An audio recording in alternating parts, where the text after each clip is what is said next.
Indeed, I'm here to send a message to the United Nations in New York. What I'm going to say is just to remind them that what happened in Camp Liberty, it was predictable. We did warn against it. But unfortunately, the United Nations was mobilized to hide the truth. In this, I would like to go back to Camp Liberty. I'll take you on a visit to Camp Liberty. Because so far we've been talking about reports of the United Nations about the conditions of living in Camp Liberty. But we had never spoken about the security assessment of Camp Liberty. Security assessment was made differently, separately from the conditions of living in Camp Liberty. In fact, around the table with UNAMI leadership, we were discussing how to cut the head of the body. Relocation, which is not a relocation, it's forcible eviction. The real aim is to disband the Ashrafis, but there is no way to disband them, so you have to take the leadership away from the population of Camp Liberty.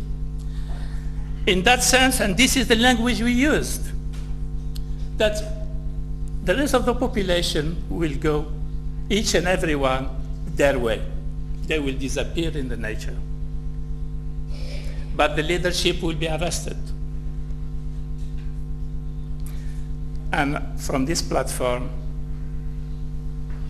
I warn again that there will be further attacks. There will be further attacks and there will be arrests. I'm certain about that. But why is the United Nations keeping quiet on this? These are plans, we know them. We put them. So why is the United Nations keeping quiet? I want to say that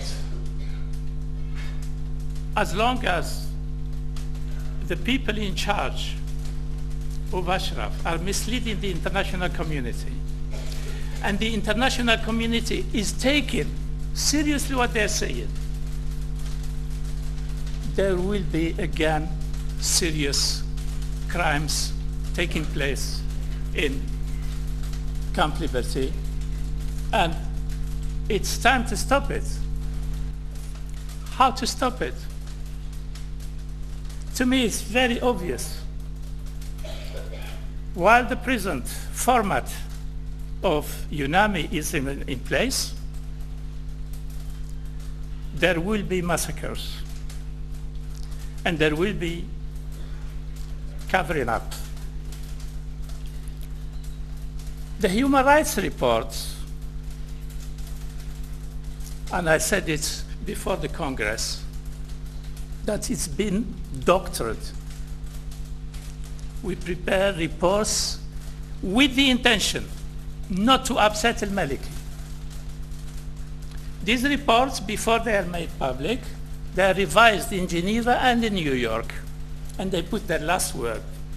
Anything that is likely to upset al-Maliki will be deleted. This is how we functioned in UNAMI.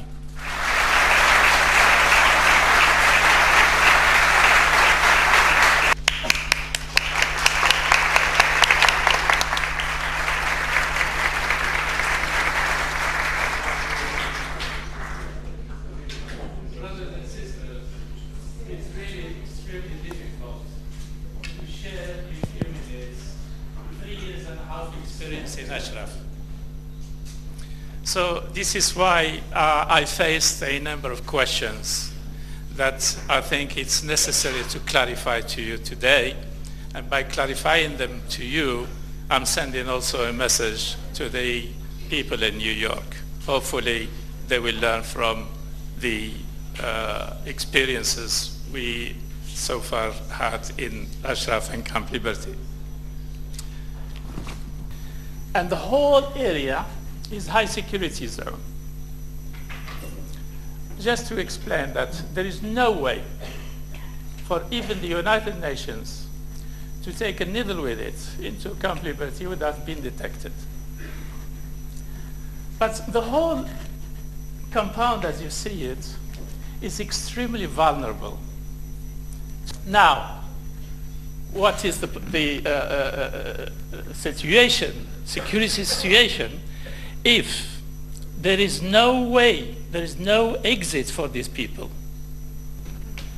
And when a mortar explodes inside the camp, you could see the location where it's so tied together. When the mortar explodes, people have no shelter. We have to take them seriously. They will use all means. Meaning what? There will be more killing. And why is that? The Iraqi government will try to force the hands of the international community to accommodate them. The international community is saying, no, we will not. The Iraqis will hit again, they will kill again, to force the hands of the international community to do something. And nobody is prepared to do anything. And the country that has the first responsibility vis-à-vis the Ashrafis is the country that granted them the protected person status under the Fourth Geneva Convention, which is the United States. What are the other solutions in Iraq? Solution is Camp Ashraf. In Camp Ashraf, there are safe havens in Camp Ashraf. There are less density of the population in Camp Ashraf. 36 kilometers square is not to be compared with half a kilometer square. So therefore, a return to Ashraf, while a solution is being sought, while we are searching for a solution, for the safety and security of the people, give them a safe haven. Camp Liberty has been proven now, it's not safe haven, it's a killing zone.